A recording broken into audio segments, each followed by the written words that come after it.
We are here at Soromidayo Farm Enterprises. Did I get the name, or is it the Fish Farm Plaza we are picking? It's Unveiling enterprise. Okay. So let's hear about this. Tell us about yourself. Tell us a bit about yourself, generally. Okay, so Soromidayo is a vibrant lady. I'm a go-getter. I'm very, very resilient. I don't give up easily. I believe in myself and I believe in God. I believe that there's nothing impossible to achieve, especially when the passion is there, even without money. So I believe in pursuing my goal. I believe in an environment where we can empower women, men, young girls, young boys, empower people generally, even people living with disability. So I believe that everybody has potential, and with the right environment, everybody can actually succeed. Wow. So that's a big one, a very huge one. So what inspired you to pursue fish farm? Because I knew that you had a fashion business. I don't know, is it still running? Are you doing them together, or is the fashion arm completely closed and you're focused on fish farming? What actually inspired fish farming, and why did you stop fashion, or how are you doing it together? Okay, when I started initially with the fish business, I was still running the fashion designing simultaneously. But as times goes by, you know that business, when you see the potential, you actually have to concentrate on one. So especially when you don't get good hands that can actually help you supervise the other one. So during before COVID-19, 2019, November 28th, was when I started the fish business. I collected fingerlings, 1,000 pieces was what I bought, and I raised them. But I noticed that I did not even have any plan to sell. How I was going to sell, I did not know. But COVID-19 came and I started seeing people moving aimlessly around my environment. I stay in an estate in Agege Okoba, precisely as at then. Then I realized that they often talk about them, missing where they usually hang out to sit down with fish, to drink and wine. So yes, and I realized, oh, I have fishes in my backyard. What can we do? And the Holy Spirit told me it is value addition. That is why I have brought you for a time like this. How do I do it? In fact, I've never cooked fish pepper soup in my life before, but I usually buy. I eat it, I love it. So how do I now commercialize it? I had to talk to some people around my environment, and luckily we were able to get people that could grill, that could, do the pepper soup too. We brought out the fish, and in less than 1 week we sold out. 1,000? Yes. Wow. When you rear 1,000 fishes, there will be mortality, maybe 10%. So we harvested about 820, 830 thereabouts. So we couldn't sell everything because there are some small ones that would not grow. They call them melange. So I had to give it to a fish processor. The person added value to it. They smoked it.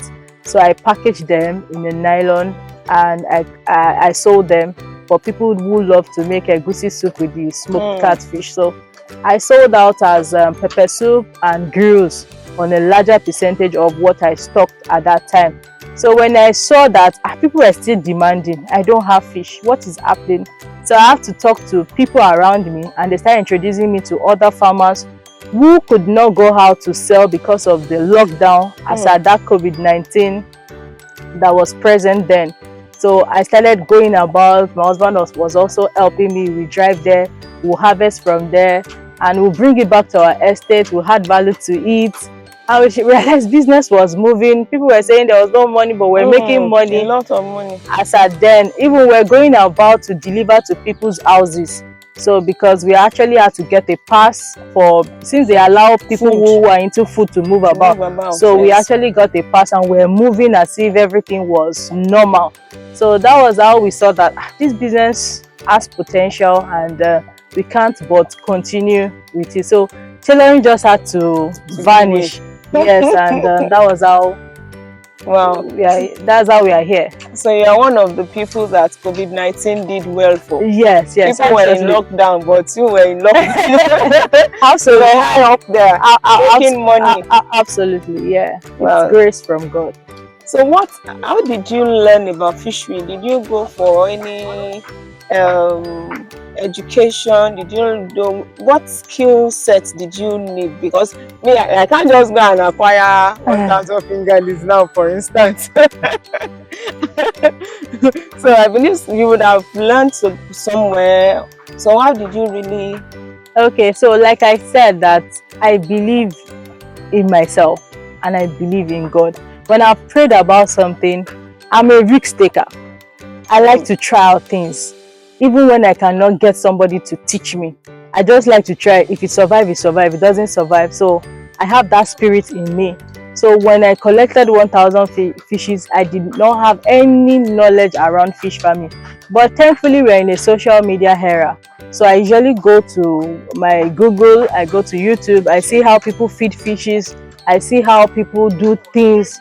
Then from the person who also sold the fingerlings to me, I always contact the person if there's any need, because I didn't really contact him more because I never had crisis when I stopped that. The only mistake I made was that, you know, for a first timer, your projection is very high. You want everything to grow. So I went to buy fish booster along the way. But thank God I isolated a few that did not grow. That let me test it. I lost all that fishes, and I think there were maybe about 70 to 80 pieces. So I lost them all because I did not use the right quantity for that particular, for the water quantity in that fish tank at that moment. So, but I had a lot of great harvest as at then. So I did not have any prior knowledge. I dabbled into it. If I notice anything, there was a time I used to think fishes were sleeping. When I see their fins, you know, out in water, instead of me to change the water, I'll say, these fishes are sleeping. I will even eat the tank with maybe a stone or a stick. Then when they know, I'll say, don't disturb them, they are sleeping. But thankfully for Google, when I go there, I realized that they were losing oxygen, and all I needed to do was take the water out through the water outlet and refill with a cleaner water. So before you know it, they are all active, they are swimming, and before changing that water, if I give them food, they would not eat. So thankfully for Google and you know, internet generally, you can learn a lot of skills on your own. So that was how I raised the fishes, and they all survived. Wow. So that is telling us that instead of just using our phones to waste our data on things that are not necessary, you can actually learn a lot on Google, on the internet. It's actually a positive addition to us if you use it well. Yes. Sorry, I didn't add something.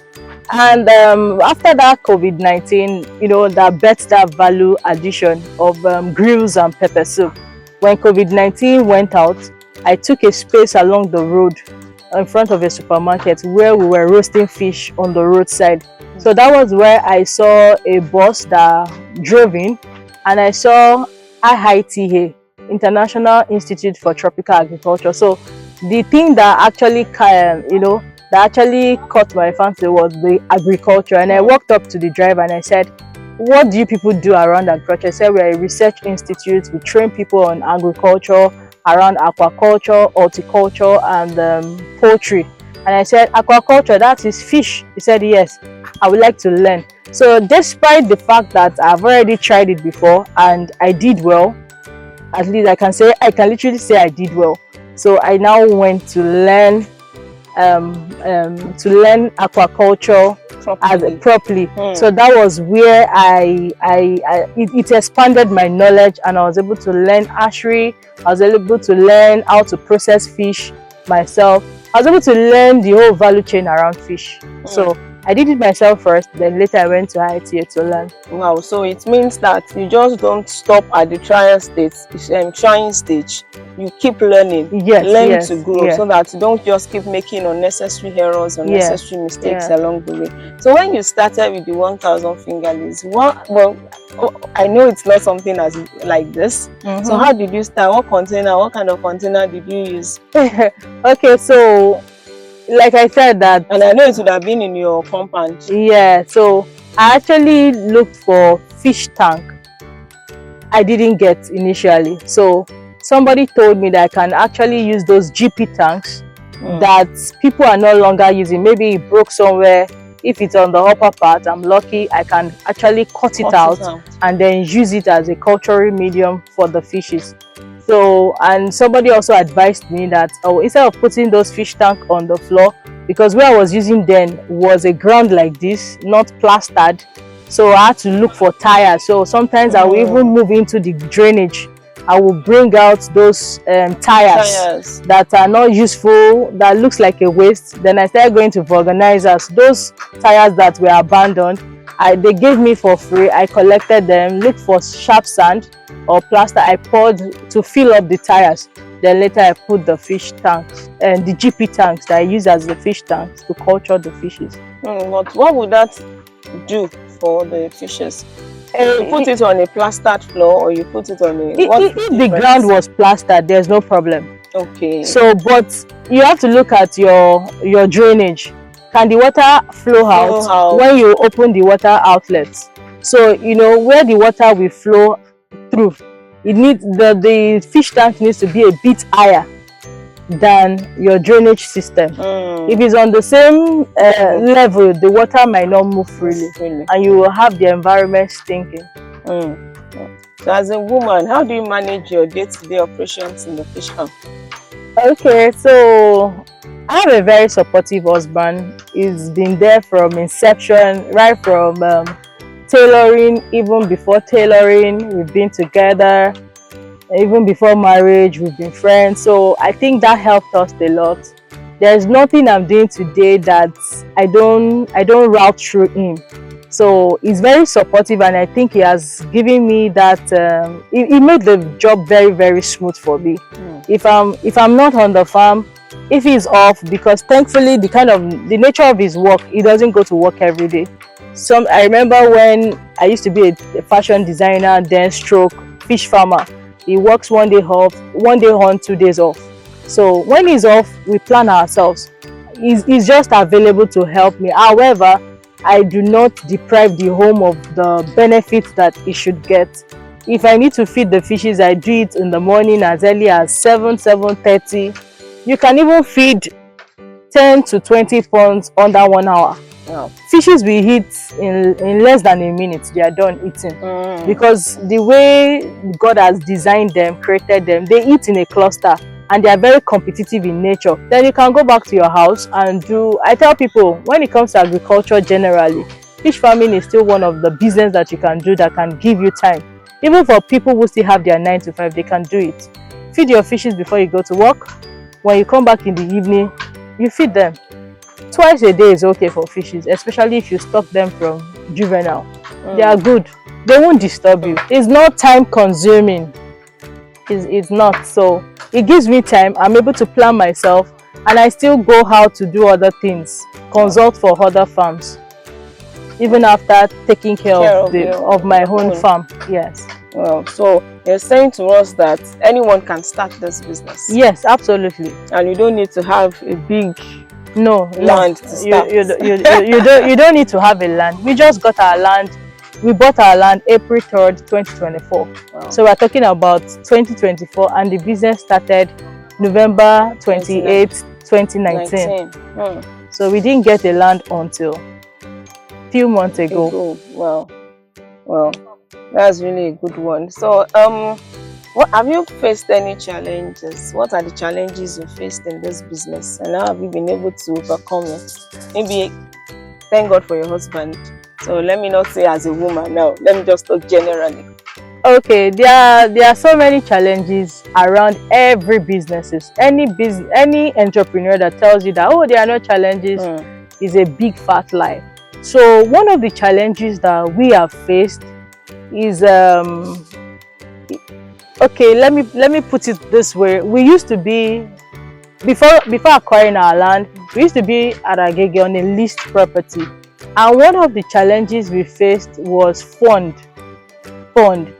Having to pay for a land that, you're the only one that believes in yourself, that this business can succeed even at an idea stage.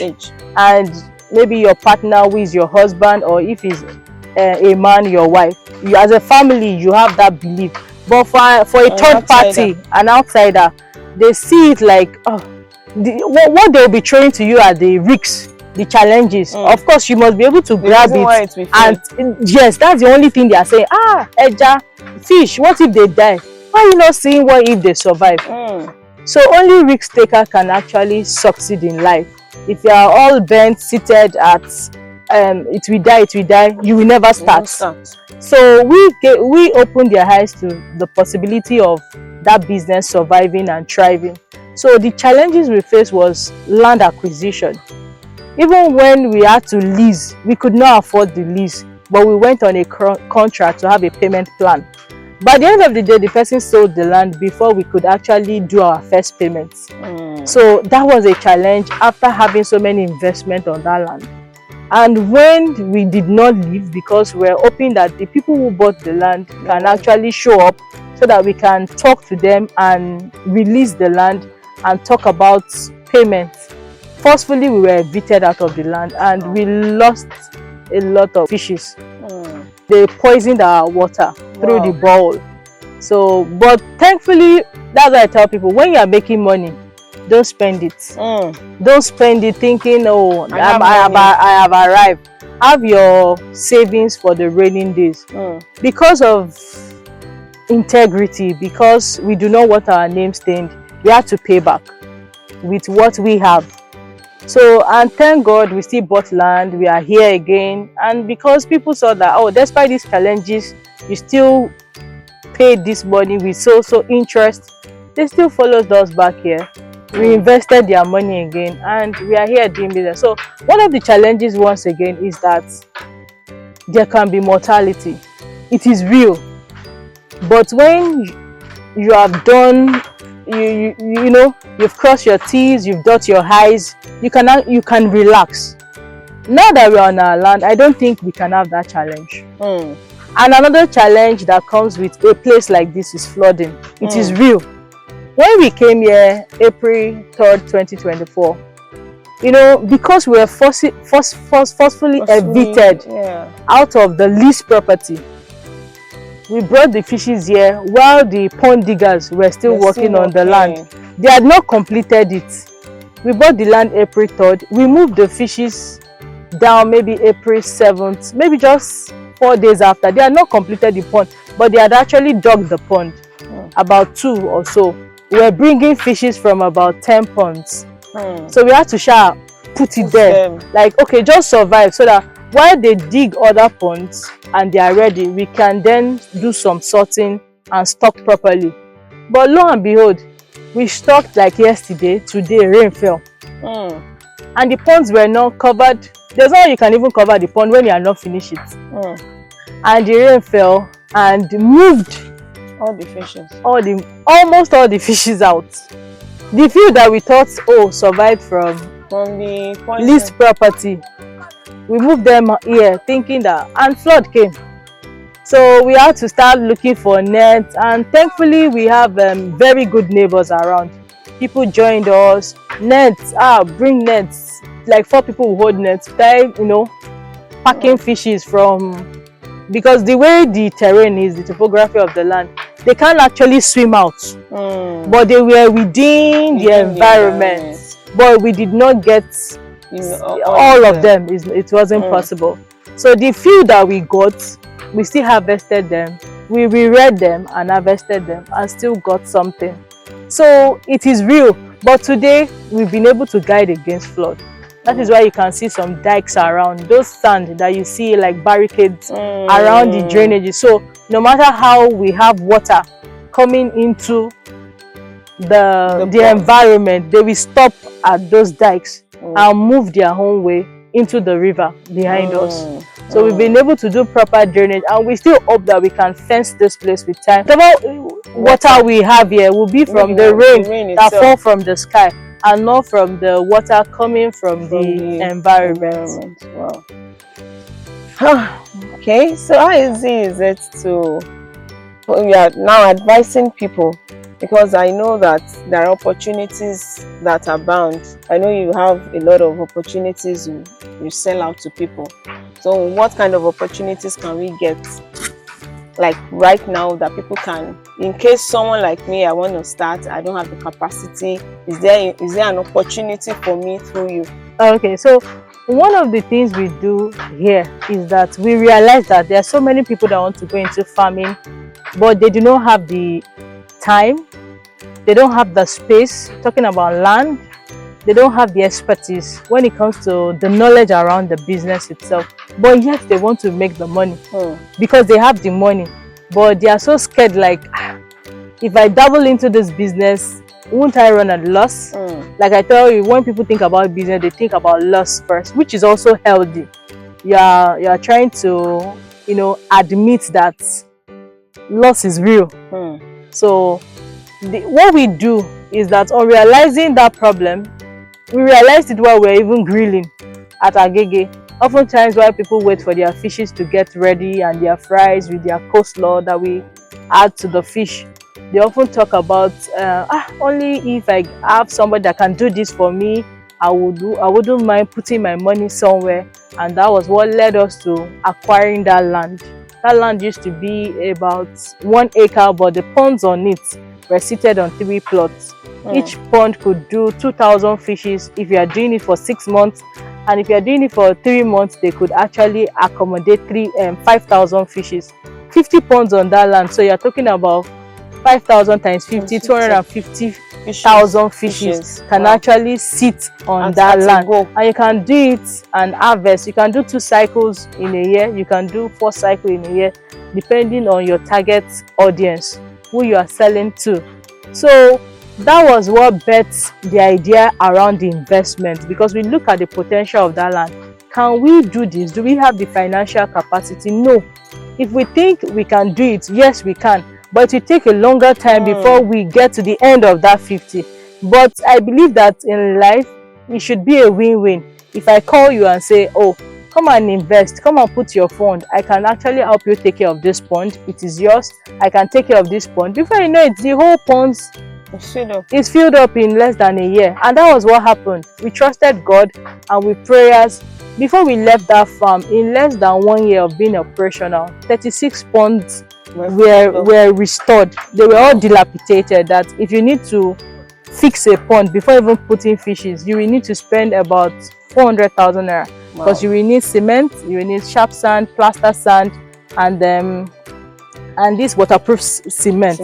So there are a lot of things that, and you know that cost of things are not cheap right now, and we're able to fix 36 with the grace of God.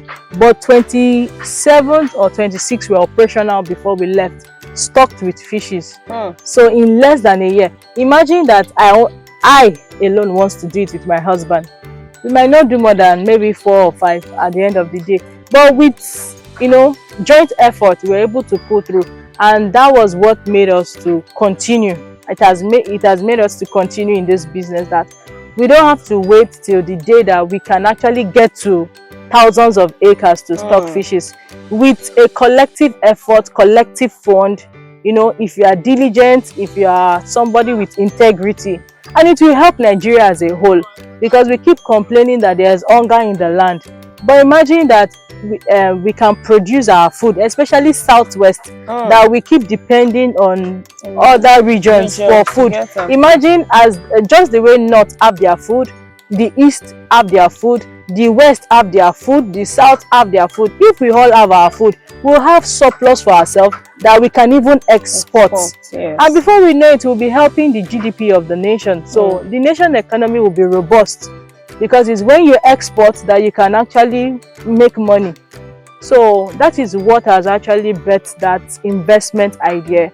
And what we do right now, we started with 15% when we're on a leased property in Agege. And gradually, as we saw the potential that the business has, we moved it to 20, and now we're on 24% for a unit. So what do I need if I need to own a pond? What do I need to... How much do I need to own a pond? So right now, to own a pond is 2 million naira. Okay. You just need to invest that money and just go and sleep. I can tell you, with the grace of God bestowed upon us, just go and sleep.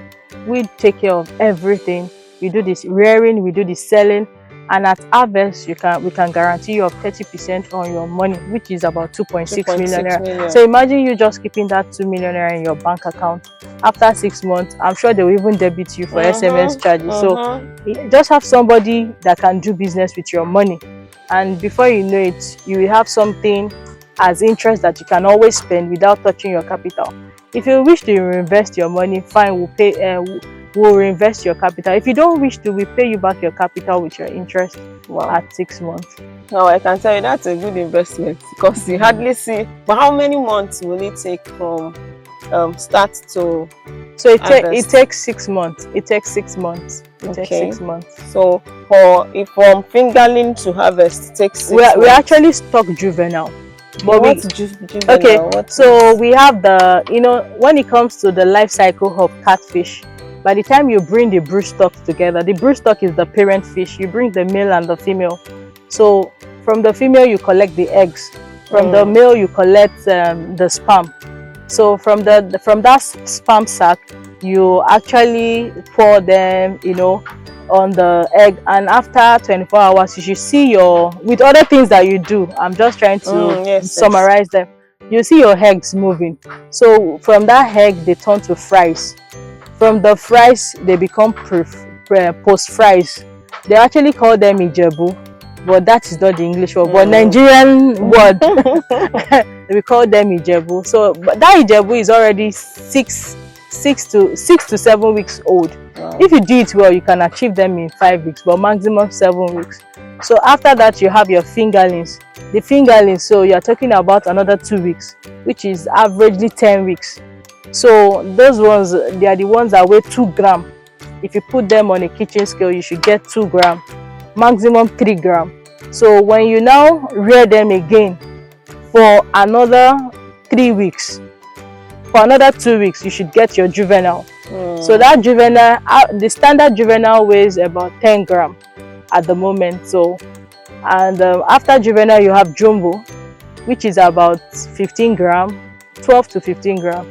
So after jumbo, you have the post jumbo, then you rear them to melon. So in fish farming, we have a lot of value chain where you can make money. You don't even have to wait till 6 months. Sometimes if you want to do it yourself to rear money, you can actually walk to an archer, somebody who is into hatchery, that cross this male and female fishes together. Then the person will sell ijebu to you. It is not easy to take care. You can actually collect ijebu 10,000 pieces, 10,000 fishes, and harvest 300. If you don't do it well. But if you do it well, if you do it well, you can actually get, out of that 10,000, you can get 9,000. Wow. And you will make money as if you have done it for 6 months. Those, because they are fragile, they cost more. And the profit is very, very high. The profit margin is very, very high. But I can tell you that the risks involved is also high. But if you do it well, you make more money. Okay, so the melange, you can actually walk to a farmer, get melange. These are 3-month fishes. They've been reared for 3 months and harvested. You buy it from them. All you need to do is buy a processor, which is a smoking clean. So they sell them. You can get, the least one is 100 kg capacity. You can buy it. Then after, you must have learned how to process fish. Process the fish, package it, and then sell out. If you cannot afford processing clean, a smoking clean at the moment, you can actually give a fish processor. They will charge you per kilo. Okay. You will process it. They will process it for you. Then they will give you back your fishes as smoked fishes. You pack it, get your stickers from a printer with your packaging nylon. Before you know it, you have started business without even knowing how to rear fish, without knowing how to process fish. Wow. And you still make your money. Wow. So do you train people, and do you also help people to set up their farms? Yes, we do. We do train people. I remember when we were in Agege, even not for proximity right now, so many people have been saying, oh, come and train us. But when I tell them the new location, they are still, they try to process it and say, I'll get back to you. But when we were in Agege, there were students that were usually brought from IITA that trained me. They will bring them. I remember they brought about 400 students before. Wow. Because it was a big farm then. So that means you are a good alumni. Absolutely. So they usually bring them to the farm to see our operational model. So, but right now in this place, we've been able to train, I think, 1 or 2 persons. But I'm sure because we just started, we started yes. 4 months ago. With time, they will come. We are always open to accommodate them. And almost to my last question, is this business lucrative? Absolutely, it is very lucrative as long as you can do the work. There's no business that does not comes with the tedious and the soft work. So just be on ground and check things well. If you even have people, you know, that works for you, make sure you're on ground to do the supervisory work at the right time, so that the things that you can save right now, you will not wait till tomorrow when they are dead. So it's very lucrative if you can do the right thing. If it's not, there's no how we can pay people back with returns. Because even 30%, I don't know if there is a bank that will pay me that amount. So I advise people to, we're going to be dropping a contact link in the description so that people can reach out to her in case you want to invest in this great opportunity, because I can tell you this is massive. Then another thing is, if you don't have 2 million, can you still invest? Okay, yes, that's why we have pond and unit investments. So the unit investment starts with 50,000 naira. That was the one I said we give out 24% after 6 months. So with 50,000 naira, 24% comes for it. If you put in 100,000 naira, it's still 24. So for anything units, then if you can cross the pond, then we give you 30%. But unit investment is pegged at 24% right now, even though we started with 15% back then. So my final question: what do you advise young people, women like like you, like us, to do? Especially most times people will say, I don't have work to do. I'm a graduate. I'm looking for a job. What do you advise people?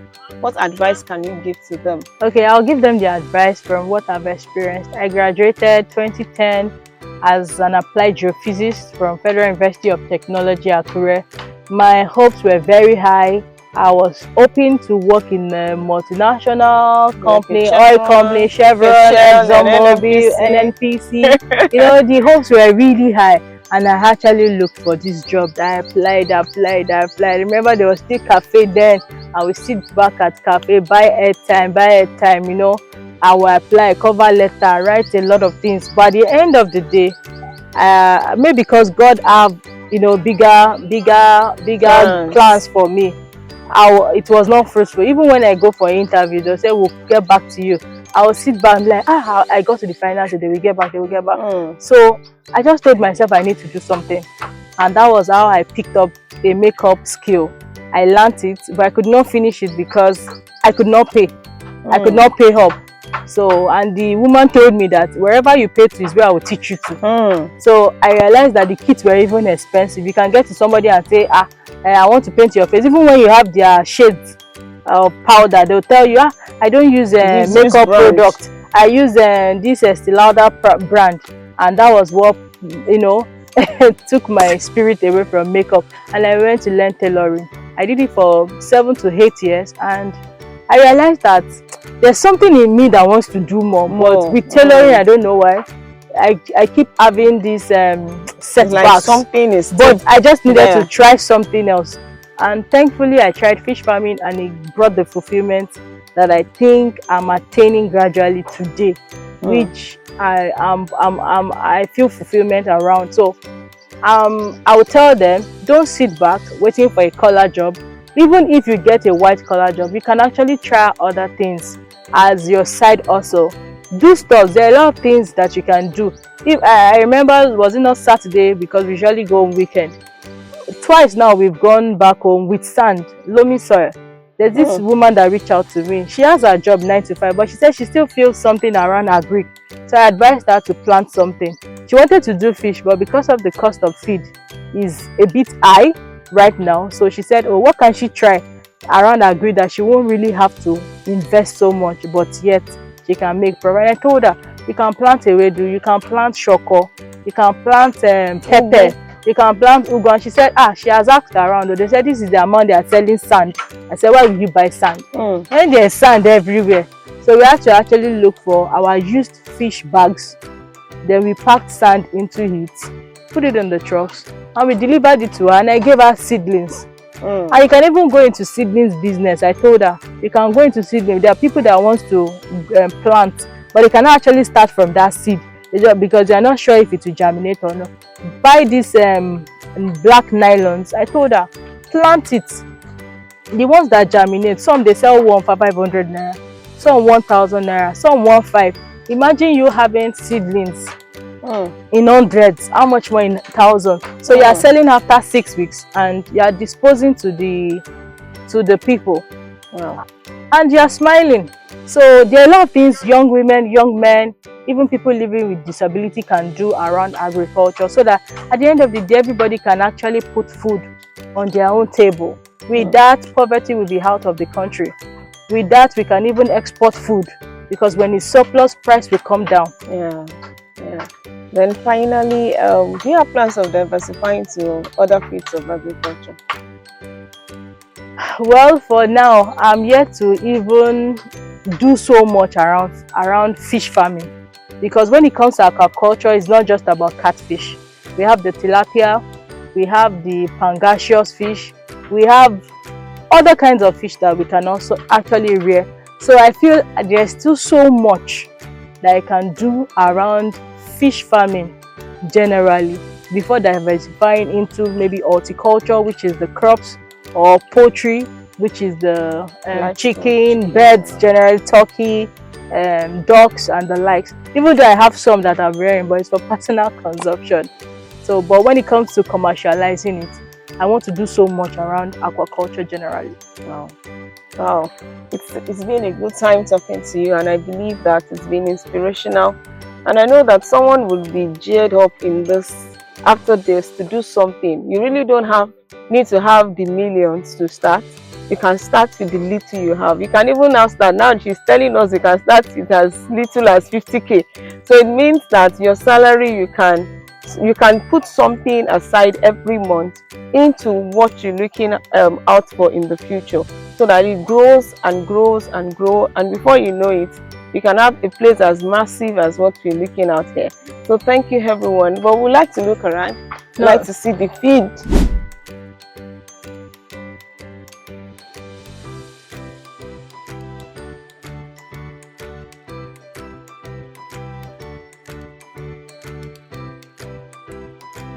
So these ones, are they sleeping or why are they quiet? Because they've eaten. You will not see them at the surface of the water. Very big one. Actually, the ones we have here are called broodstocks. Those are the parent fish we actually use for hatchery. Wow. So they go underneath the water during the daytime, and at night you will see them swimming around the surface of the water. Wow, so that one that came out now is very big. Yes. We have fishes that are 3 years old.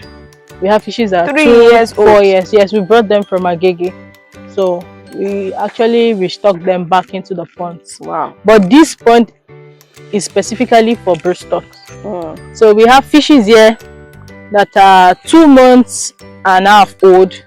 Can you see?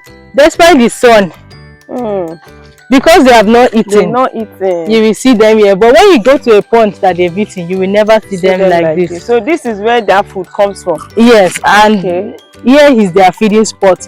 So they will never go to other corners. They know where they eat. So that is why for every potential fish farmer, when you want to start, don't feed here today, tomorrow you move to another spot, next tomorrow. Stay at one spot, and fishes, even if you are not here, they know the time at which they should eat. They will just cluster at that space when they are ready to eat. So let's feed them.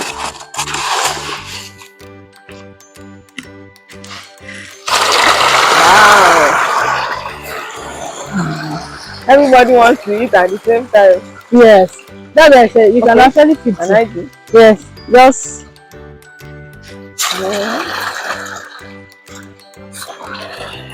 How many of these do you give them per day? They can actually finish a bag in a day, depending. Wow. Yes, morning and evening. In a day, per pond? Yes, per pond. As they grow bigger, they will even eat more. Yes.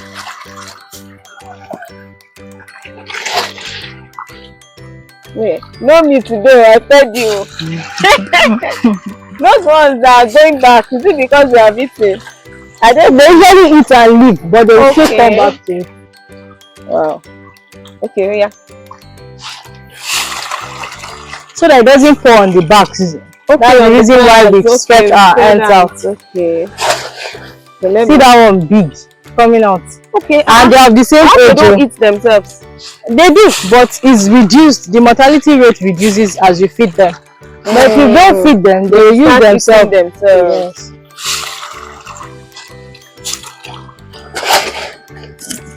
But this barricade, like this net, what does it do for them? So it will stop rodents. Rodents, okay. From getting from getting into the pond. Wow. So it means everything that you are putting, they will hit it like immediately. That's why I said like 1-2 minutes they are done. Yes. They don't waste time. They don't waste time when it comes to food. Like in this pond now, like how many do you have? And this one, because it's going to table size 6 months, we have 2 5 there. Wow. But for the ones going to 3 months, we usually stock ×2 of it, which is 5,000. So the bigger they grow, the more space they will require, so that they can actually stretch their body, increase in length, and add weight. But if you are going on a short cycle, which is the 3 months, you can stock more. But if you need them for 6 months, you will have to take some out, yeah, so that you don't lose them. Because they get deprived of oxygen with time.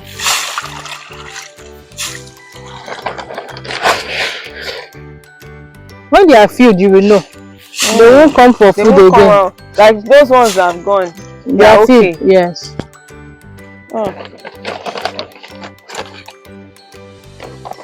Well, taking care of them is actually, looks like it's expensive. It's expensive and fun, but if you do it well, you make your profit. Your money. Wow. They are very easy to train if you do the things you should do at the right time. But if you miss it, you can lose all. You can lose all. So doing the right things at the right time, and one of the right things you should do is changing their water. But for earthen pond, you don't really need to change their water as often as in concrete pond or fish tank, because this culturing medium is the closest to their natural habitat. So the ground itself, we've bagged the hedges, but we did not bag the ground. So it has an ability to absorb their waste. Due to the topography of this land, we are not even supposed to be sucking out the water. If you look at that place, you see a water pump. We have a water pump. We usually suck out the water. But due to the fact that the channeling that we did when it comes to the drainage, it have not been linked to the river. So we have water constantly in the drainage. So the water outlets cannot be released. Hence, the water from the drainage will keep coming inside the pond. So we take that pain of taking it out ourselves with a water pump. So we do that sometimes once in 2 weeks, sometimes once in 3 weeks. But as they grow bigger, the days will be closer. But when you just stock, you can leave them for 1 month. But as they grow bigger, because their waste, their pollution will be higher, then you need to suck out the water. Often. Yes, but if the topography had favored us, we might not even need to suck out the water until harvest days, because as the water keeps secreting itself from the ground, it goes out through the water outlet. So every day they will have fresh water. So that is why when you get a land, you must study what works for you. So you cannot just say, oh, earthen pond, they said they don't change water, and you are there 1 month, 2 months before you know it, you start seeing. So it's like they're already finishing this full bag of at a go. So how much does this cost? Yeah, so this is blue crown, 3 mm precisely. As at today, a 3 mm bag costs about 29,000 naira. Wow. So they eat 1.5 bag a day right now. Yes. So can you see that a bag is they're almost done with a bag, and they'll still eat in the evening. This bag is not, what is left is not enough, so we'll still open another bag. So it's the reason why we say to own a pond right now is 2 million naira. More than almost 70% of that goes into the purchase of feed. Yes, yes. Yeah, so imagine when they eat 29,000 naira, and for 2 the one that they will eat before this, that one cost about 31,000 naira right now. So imagine how many bags they eat before attaining table size, which is 6 months. So you should know that the 2 million is not even close to. So that's I actually think that the 2 million is like a giveaway investment price.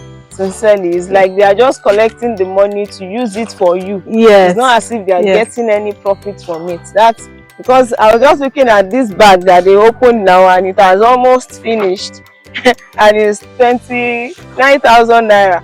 Wow, I think it's even more than what a child will eat. they eat fishes eat more than human beings. More than human beings, yes. Wow. They do. If you are to cost what each fish will eat for 6 months, aside by what an human being will eat, they eat more. But because they need a lot of protein to grow, and we also require that protein from them to grow. Yes. So, but by the time they are fully developed, you make your money back.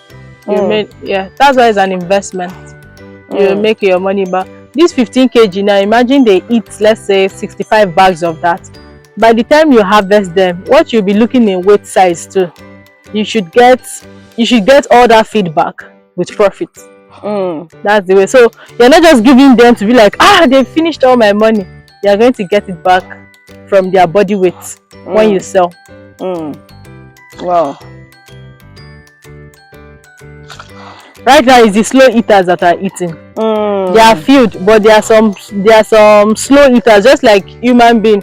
You have some that can finish their food in minutes. Some can take 30 minutes to eat the same quantity of food. So they are filled, but the slow eaters are the one eating right now. And some have actually eaten, but you know, we have human beings too with bigger tummy. They've eaten, but they will still come back like, can I see something to bite? let me see something to bite. So they are filled. If not, you see them in that cluster. But do you have ready markets for? Yes, we have ready market, and the market is so big that we can't even meet up with demand. And no farmer, I'm still saying it, and I stand to be corrected, no farmer can meet up with demand.